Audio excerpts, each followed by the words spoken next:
आज एका व्यक्तीचा मला फोन आला की पॅन कार्ड आणि आधार कार्ड लिंक करण्यासाठी 1000 रुपये लागत आहे. मला सरकारला हे विचारायचं आहे की सरकार नवीन नवीन योजना आणत आहे, ज्यामध्ये तुम्ही लाडकी बहीण योजना आणली, ज्यामध्ये तुम्ही आता हे बसची योजना आणलेली आहे, त्याच्यामध्ये बसच्या काही हाफ तिकीट आहे फ्री आणि काही फुल तिकीट आहे. कामगाराच्या पेट्या आणल्या होत्या तुम्ही, कामगारांसाठी योजना आणलेली. मला सरकारला फक्त एवढंच विचारायचं आहे आणि लोकांनाही विचारायचं आहे की ज्यावेळेस सरकारी ह्या योजना येतात, ह्या योजनात फ्री येतात किंवा काही त्याचे पैसे असतात की अल्प दरात काहीतरी पैसे भरावे लागतात. पण मला सांगा, ज्यावेळेस कामगार पेटी आली त्यावेळेस कामगार पेटीसाठी लोकांनी 1000 ते 1500 रुपये लोकांना दिले आणि त्या कामगार पेट्या घेतल्या. आता ही बसची जे फ्री आणि हाफ तिकीटची जी योजना आली ती याच्यामध्ये 150 ते 250 रुपये लोक देत आहेत.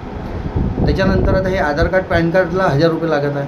आधार कार्डही पॅन कार्ड आपण कशासाठी लोकांसाठी बनवलेलं आहे की लोकांची आपल्याकडे म्हणजे इन्कम टॅक्सला माहिती मिळाली पाहिजे, त्यासाठी बनवलं आहे. पण त्याच्यातही आपण 1000 रुपये घेत आहे.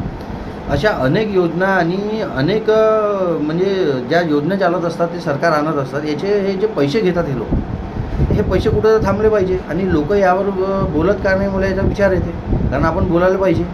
कारण आपल्याला जेव्हा माहीत आहे की ह्या योजना फ्री आहे, जसं बसच्या आता जे बसची योजना आली आता एकदम नवीन तात्पुरती आहे, तर त्याच्यामध्ये 150 ते 250 रुपये घेतले जात आहे. तुम्ही नंबर प्लेटचे आणले त्याच्यात 500, 500, 1000, 700, 800 अशा रुपयाने म्हणजे प्रत्येक योजना आली का त्याच्यामध्ये जनसामान्याची पैशाची तोडी होत आहे, जनसामान्याच्या पैशाची लूट होत आहे. हे कुठंतरी थांबलं पाहिजे आणि हा व्हिडिओ सरकारपर्यंत पोहोचला पाहिजे, जेणेकरून हे मधातले जे लोक आहे, जे पैसे घेऊन राहिले आहे आम जनतेचे, लोकांचे राशन कार्ड बनवण्यासाठी सुद्धा पैसे घेतात आहे, हे कुठंतरी थांबलं पाहिजे. सरकारने याच्यावर लक्ष दिलं पाहिजे की हे कोण लोक आहे की जे पैसे घेत आहेत.